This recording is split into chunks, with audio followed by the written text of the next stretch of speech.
நாம ஒரு விஷயம் புதுசா ஸ்டார்ட் பண்றோம் அப்படின்னா, நம்மள பார்த்து சந்தோஷப்படுறதுக்கு எவ்வளோ பேர் இருக்காங்களோ, அத விட அதிகமா நம்மள பார்த்து பொறாமப்படுறதுக்கும், நம்மள பத்தி பின்னாடி பேசுறதுக்கும் நெறைய பேர் இருப்பாங்க. அத எத பத்தியுமே நீங்க யோசிக்காதீங்க.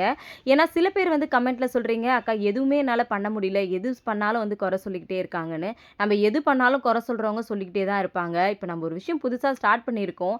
அத பண்றதுக்கு எவ்ளோ ஸ்ட்ரகிள் அப்படின்றது நமக்கு மட்டும் தான் தெரியும். பின்னாடி இருந்து நம்மள பத்தி புரணி பேசுறவங்க, அத பத்தி நீங்க எதையுமே கவலையே படாதீங்க. எந்த ஒரு விஷயம் பண்றோம் அப்படின்னாலும், கண்டிப்பா அதுக்கு ஹார்ட் ஒர்க் தேவ. அதுக்காக நெறைய ஸ்பெண்ட் பண்ண வேண்டியது இருக்கும் நம்மளோட டைம.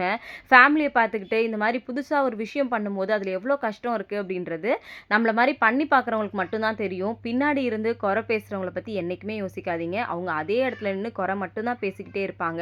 நம்மள பத்தி பேசுற டைம்ல அவங்களோட ஃபேமிலிய பத்தியும், அவங்க என்ன பண்ணணும் அப்படின்னு யோசிச்சாங்க அப்படின்னா, கண்டிப்பா அவங்களோட லைஃப்ல அடுத்த ஸ்டேஜுக்கு போலாம்.